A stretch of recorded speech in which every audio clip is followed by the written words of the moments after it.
Now, may I call upon Dr. Ambuj Chaturvedi, Senior Vice President, IKP Knowledge Park. He is going to talk about digital health, global strategy, past, present, and future. I think the incentive of PHIC is actually, finally we can see each other. But of course, we need to still be cautious. I am not with the mask, he is not with the mask, so we'll. So, just one question. How are we on time? Because I believe we've sure? Okay. I'm going to put my timer at 20 minutes then. Let's try to save 5 if we can. Good morning everyone. My name is Dr. Ambuj Chaturvedi. I'm Senior Vice President with IKP Knowledge Park. And no, I do need an introduction. So I'll actually put on to, so I will take the liberty to do that. The timing that is present out there is was the one that we planned up earlier, but this being a Sunday, and perhaps the first digital conference that at least I am attending after a very long time, we thought maybe we can take some liberties out here. What I'm going to do in the next 20 minutes is give you a sneak preview into a couple of thoughts that I have on digital healthcare. I'm going to talk about the global strategy, but more from a point of what was in the past, what are we currently doing, a couple of case studies and vignettes, and then move on to what is going to be the future. So, a short history, maybe a big picture view of the current scenario, a couple of case studies, and then the future, some major disruptions, and then if we have time, we can get into some question and Q&As as well. So I start off with my journey, and the reason I start off with my journey with digital healthcare is because it kind of gives you an idea of how a clinician would actually move towards digital technologies. And so, I started off with an MBBS from GMC Aurangabad, moved on to do my surgery at BJ Pune, went into Fortis for my neurosurgery program, then went on to MBA, to GIM for my MBA, moved to Johnson & Johnson, spent my the first half of the decade working on the commercial side, then moved on to Medtronic heading R&D, moved on to the technology side, and then am into IKP Knowledge Park, where a big chunk of what I do is managing investments into healthcare. Now, you see the entire journey out here. So, you start with theory, you gain experience, you put it into practice, and that's where usually a clinician typically stops, right? It is at the practice stage where and the clinician then practices all across his life. But over the last 2 to 3 decades, the way the entire ecosystem has started to open up and actually call upon a lot of clinicians to move on to the other side, it has led to that 4th step, which is get into understanding the business, get into commercials, imbibe technologies, and that's where the investments come on. And to a large extent, my journey is representative of the journey of healthcare as well. And so I kind of closely align to it. Healthcare, 5 to 6 decades back, was a completely personality-driven show. Today, you have a lot more technology, a lot more play for technology in the system, and then so many milestones with the journey of digital healthcare. I chose just a couple to give you a flavor. The first telecall, and this is interesting. So the previous speaker talked about Shanti using Sahayak to diagnose her cough, and incidentally, 1897 was when the first telehealth consultation was done, and it was for cough. So there was this kid who had viral URTI, and typically at that time it was called infectious croup, and this was diagnosed on phone. So, but then something happened. 1897 you had the first telecall, and then over the next 50 years, nothing happened. And so you realize that the other question which came up in the previous talk, when Dr. Ranga Reddy was talking about his love for Star Trek. Sir, I love Star Trek too, a lot. I follow it a lot. And I still have to decide whether I like Kirk more, Captain Kirk more, or Spock, but I am kind of evenly balanced between the two. But, you raise a question, if it can happen in Star Trek, why doesn't it happen in healthcare? A couple of reasons why it doesn't. First of all, the kind of technology that you need was not there at that time. So in 1897, you had telephone, but that was it, and it just started. The point was technology needs to reach that level where the science or the profession or the landscape can adopt it. And healthcare being a high-stake profession or a high-stake space, technology really needs to reach that level where it can start to give meaningful complementary support. That's first. Second is, it was primarily clinician driven, and clinicians have their own set of thought processes. They're a little strong-headed when it comes to adopting technologies and adopting opinions. And so therefore there was a natural resistance from the medical community at that time. They did adopt, and when they adopted, it flourished, and which is why you see there's a big gap between 1897 and 1956 when the first clinical USG was used for clinical applications. And that's an important point because USG was already in place. Sonography, the entire works was already in place, but it was in the defense. And the reason why most of innovations or technologies get adopted first in space, research and defense is because that's where the money is, right?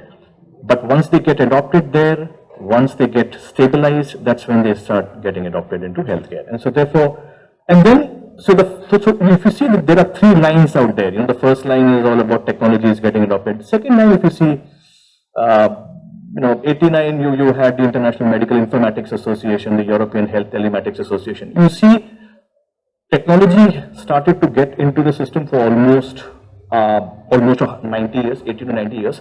And then there was a period of 10 to 15 years where there were a lot of associations coming in, which means that the ecosystem was warming up. And they were saying, let's come together.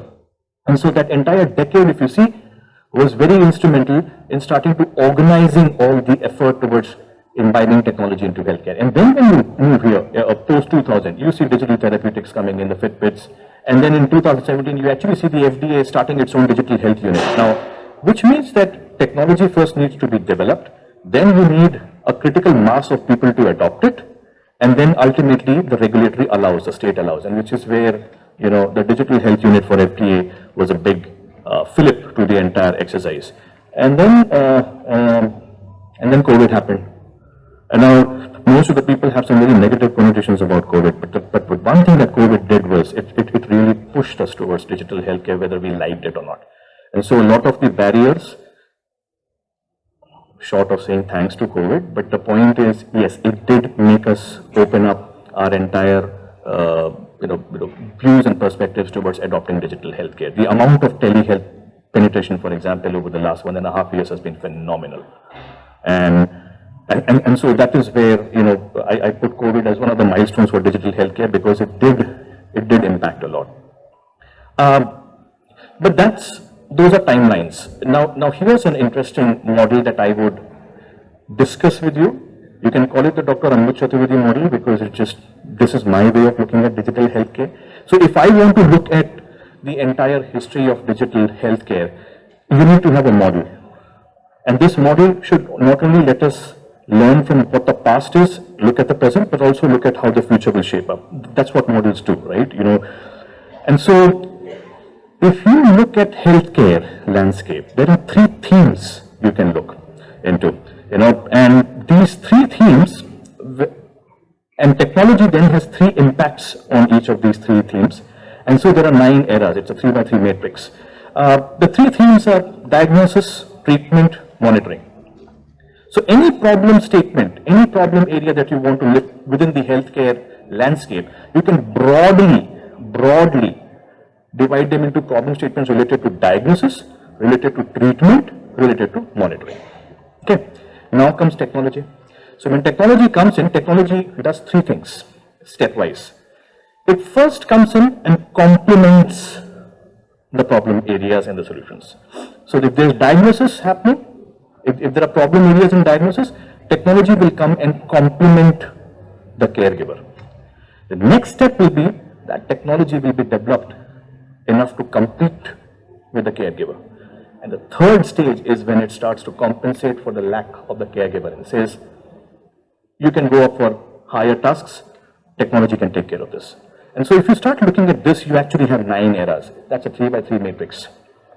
And the way these eras continue, therefore, so there are these 9 eras. I've actually labeled them, era 1, this 1, then 2, then you go to 3, 4, 5, 6. What does that mean? It means that in all of these themes and technology roles, there were, first there was diagnosis. Technology first came in and complemented diagnosis. So when you start looking at X-rays and you start looking at USG, that's technology complementing diagnosis, because you have a method, you have a clinical way of arriving at your diagnosis. Technology comes in and complements you for it. And then gradually it started to compete. Next was when it started complementing treatment. So you had those, different solutions, taper solutions that came in, and then it went into monitoring, going to compensation, and then compete. Now, this is what I meant. It initially started, digital technologies revolution in healthcare started with imaging tech. And so this is how technology complemented diagnosis, the X-rays, the USG and all. Subsequently, it started competing. So you have methodologies to arrive at clinical diagnosis on the basis of history, but you need lab values, right? You need biochemicals, you need biomedical equipment to basically arrive at those kind of drugs. And so that's where technology started to kind of compete with the physicians to say, I can give you a better picture of what's going on. That's the third era. That's when technology started complementing treatment. So till now you had ways of suturing and closing up wounds and all. Now you have energy-based devices, endomechanicals, staplers that came in, and that was a third era that happened. Then it started complementing the monitoring piece. This is where remote monitoring devices come in, and this is somewhere around the 2000s, the 90s and 2000s. So you started to have technology complementing monitoring. Now we are at an era where technology has started to compete, and probably even better in some areas, the decision-making capacity of a physician. So this is where AI-based diagnosis come into flow. At the same time, within the monitoring piece, technology has now started to come at a level where digital therapeutics has started to become. So there was a question earlier. Someone asked, how can AI help in health promotion and awareness? Well, there are multiple ways, and Raghu already alluded to them.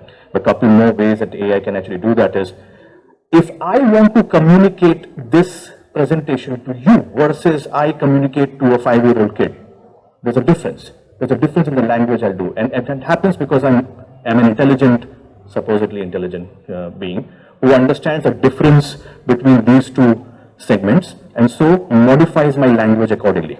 Well, that's exactly what AI should be doing if you're looking at health promotion. So the role of AI within the health promotion and the awareness space, one of the other ways could be this as well. And so therefore, this is where we are currently. So these are out of 9 eras, 6 eras. This is where we are.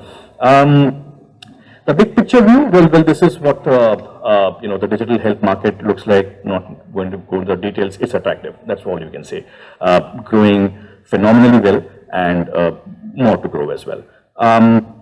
This is where the entire set of the top 50, top 150 digital health startups, and what's important in this hyper busy slide is the fact that you can look at different segments within which digital healthcare startups can be loosely classified. So whether it is automation, disease management, drug discovery, screening, online, offline care, the entire works around it kind of gives you an idea of where the action is actually taking place.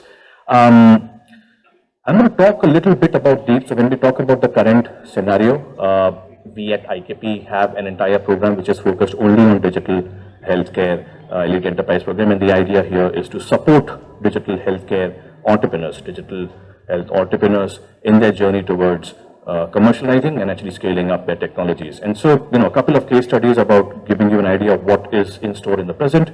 Well, this is what the portfolio looks like. We have, so as I talked about the earlier different technologies that we're talking about, within remote monitoring and devices, we have Startmoon Labs. Within AR, VR, we have BrainSight. Within the telehealth connected care, we have UbiCare, and within mHealth and digital therapeutics, we have StarThealth. So it's kind of a mixed bag, a portfolio of startups which is relevant to how digital healthcare is going on. BrainSight, it basically brings structure and functional patterns of the brain together. So look at it from this point of view. till yesterday, in fact, even today, when a mental health professional wants to diagnose, he or she only has a way to,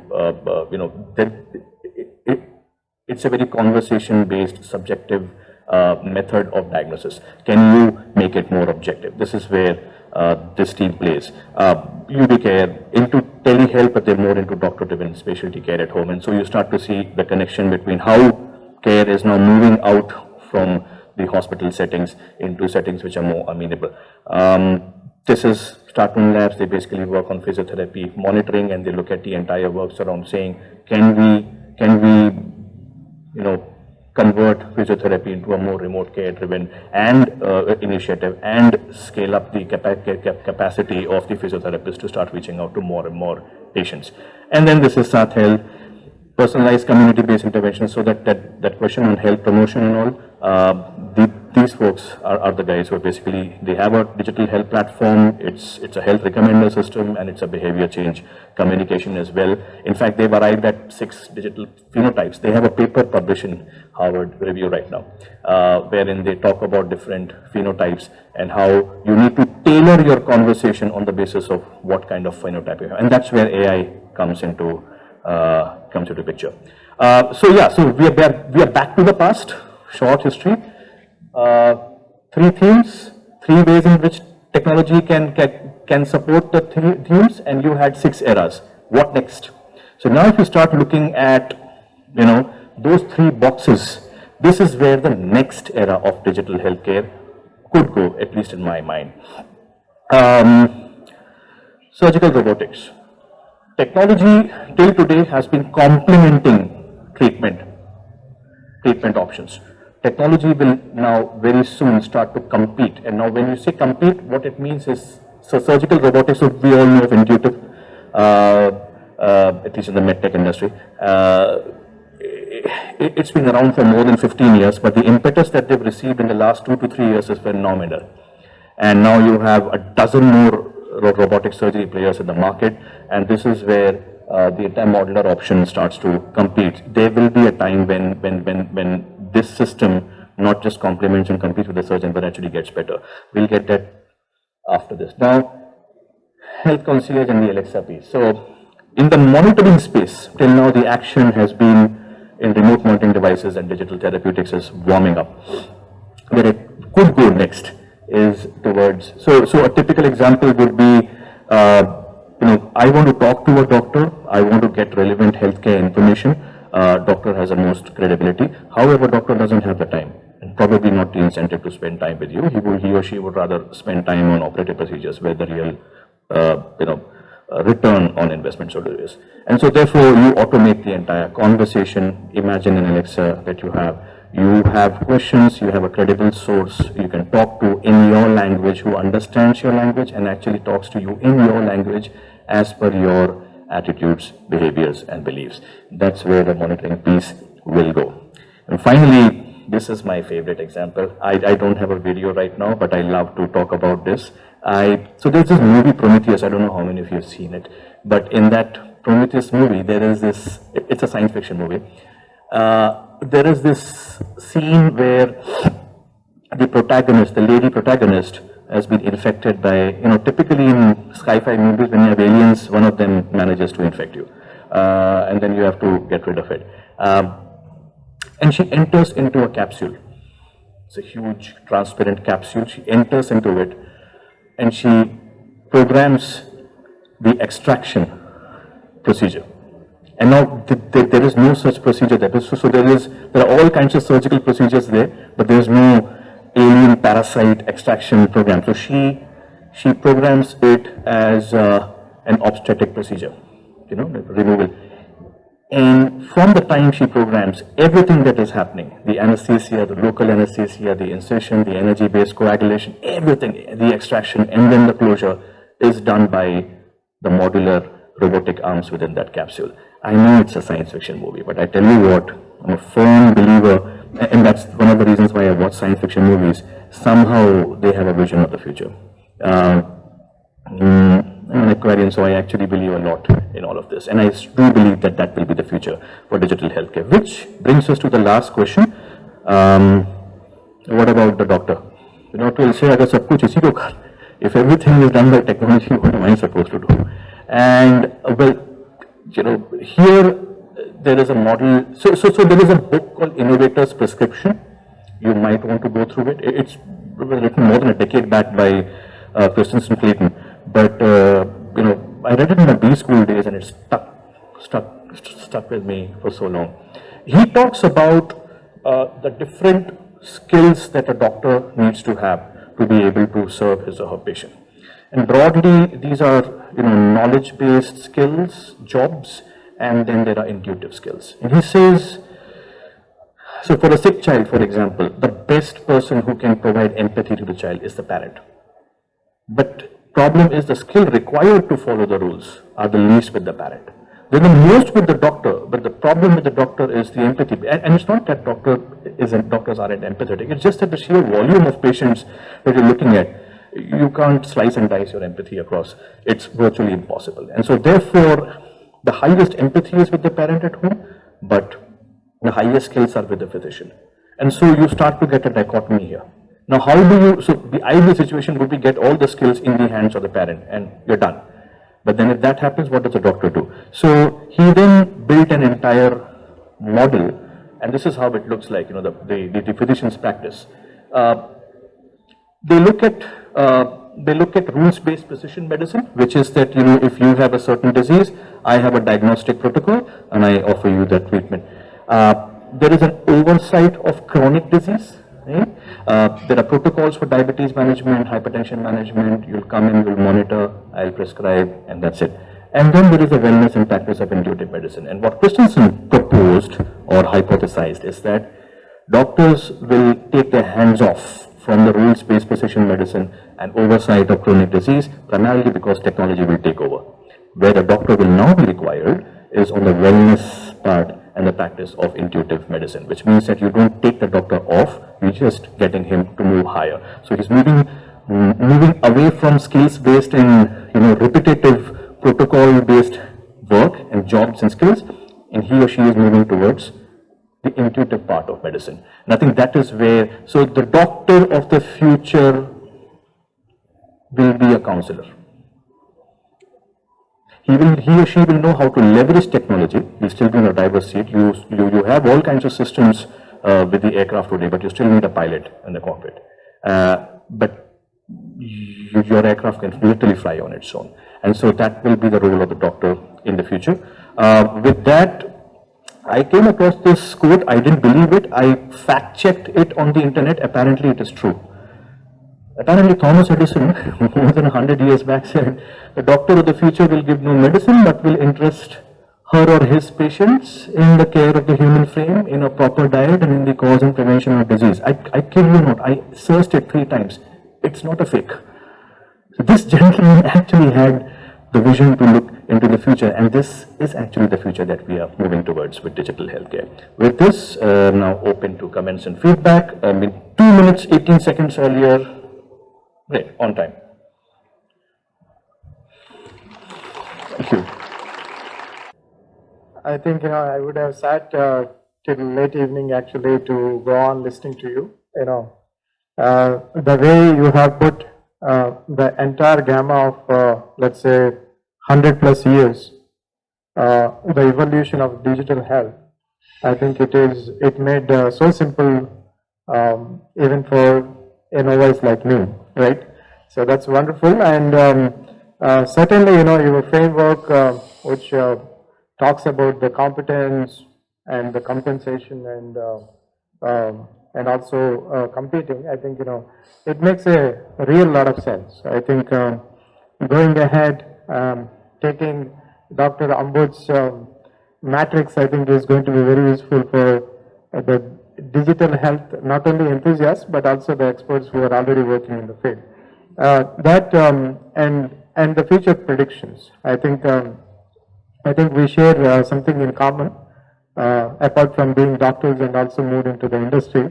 I think our love for the kind of fiction, science fiction. I think that is where actually the ideas are, which will percolate down sometime, maybe in 10 years, 15 years. It doesn't matter, but there is already seeding done somewhere, right?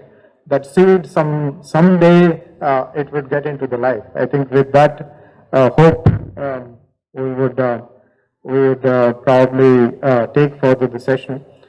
Any questions? Yep. Can you pass on? Yeah, please, if you can be very brief, that's it for that, please. Thanks. So, as you said that the doctor of the future is Attend more conferences like these and get involved into the entire process of trying to think beyond the hospital and the OPD visits. Second piece is there needs to be voice being shared from the clinician side. I guess it started to happen. It started about 20 years back when, we started about 15 years back. This is when the first wave of, or the second wave of doctors started moving into the management side. We need more of them. We don't need all the doctors to move into management, but a significant chunk of the entire fraternity should be actually looking at this from a voice standpoint. The third piece is, and I'm working actively with a couple of stakeholders, I'm looking at introducing digital health care education within the traditional MBBS curriculum. It needs to be done because the doctors, at our time when we moved out into the OPDs and into clinical practice, we were managing OPDs. But today's doctor, half of them will be listed on either a Practo or a MFine and the entire works, and so they need to be aware. But if I look at, are they aware of the nuances of teleconsulting their patients? No. And so that is something that needs to be introduced, and we're working towards it with a couple of stakeholders. Hope that addresses your question. Any other questions? Wonderful. Thank you very much for such a overview. I think you simplified, but at the same time, you have put us onto the complexity of the nature of the digital health roadmap. Let's make one step at a time. I think we will reach there finally onto the Mount Everest. Thank you. Yes, Dr. Rima Reddy Buri, President IFCOI, to please present a memento to Dr. Ambuj Chaturvedi, Senior Vice President, IKP Knowledge Park. A huge round of applause, everyone. Thank you so much.